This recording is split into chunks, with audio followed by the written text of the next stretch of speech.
मध्य प्रदेश के छिंदवाड़ा में बड़ा राजपाट 6.5 करोड़ की जमीन सिर्फ 6 लाख में खरीदने का आरोप। आपको बता दें कि मध्य प्रदेश के छिंदवाड़ा जिले से एक चौंकाने वाला मामला सामने आया है।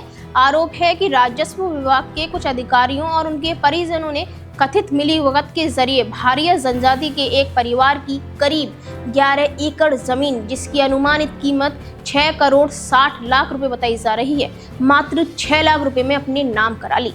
पीड़ित परिवार का दावा है कि यह जमीन तामिया क्षेत्र में चौरा पठार और पालाकोट व्यू पॉइंट के पास मुख्य सड़क किनारे स्थित है, जिसकी व्यावसायिक दृष्टि से काफी अधिक कीमत है। आरोप है कि जमीन की तत्कालीन तहसीलदार उमराज वालरे की पत्नी प्रियंका वालरे, बीएमओ जितेंद्र शाह और जुन्नार देव की एसडीएम कामिनी ठाकुर के पिता दिलीप सिंह के नाम पर खरीदी गई। बताया जा रहा है कि भारिया परिवार के पास कुल 22 एकड़ पुश्तैनी जमीन थी।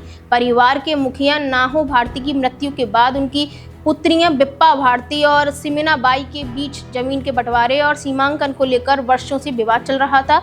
दोनों की मृत्यु के बाद वारिसों की संख्या बढ़ी और विवाद और गहरा हो गया। इसी बीच सिमिनी बाई के पुत्र द्वारा 11 एकड़ जमीन की रजिस्ट्री कराए जाने का मामला सामने आया। पीड़ित परिवार का आरोप है कि पिछले वर्ष जुन्नार देव की एसडीएम स्वयं उनके घर जमीन खरीदने का प्रस्ताव लेकर आई थी। जब परिवार ने जमीन बेचने से इनकार कर दिया तो तत्कालीन पटवारी लेखराम नंदवंशी और कोटवार ने सरकारी योजना के लिए ई-केवाईसी कराने का हवाला देकर कोरे कागजों पर अंगूठे और हस्ताक्षर करवा लिए।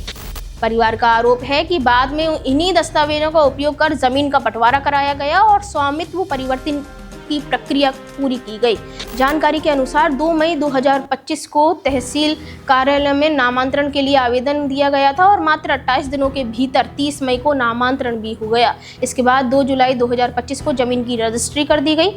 सबसे बड़ा सवाल जमीन की कीमत को लेकर उठ रहा है। स्थानीय लोगों के अनुसार इस क्षेत्र में जमीन का बाजार मूल्य लगभग 60 लाख रुपए प्रति एकड़ है, जबकि सरकारी गाइडलाइन के अनुसार भी इसकी कीमत करीब 27 लाख रुपए प्रति एकड़ बैठती है। इस हिसाब से 11 एकड़ जमीन की कीमत करोड़ों रुपए बनती है, लेकिन आरोप है कि यह जमीन सिर्फ 6 लाख रुपए में खरीदी गई, जिसमें 3 लाख रुपए चेक और 3 लाख रुपए नकद दिए गए। अब इस पूरे मामले ने जिले में प्रशासनिक कार्यप्रणाली और आदिवासी भूमि सुरक्षा को लेकर गंभीर सवाल खड़े कर दिए हैं। पीड़ित परिवार न्याय की मांग कर रहा है, जबकि मामले को लेकर स्थानीय स्तर पर जांच और कार्रवाई की मांग तेज हो गई है।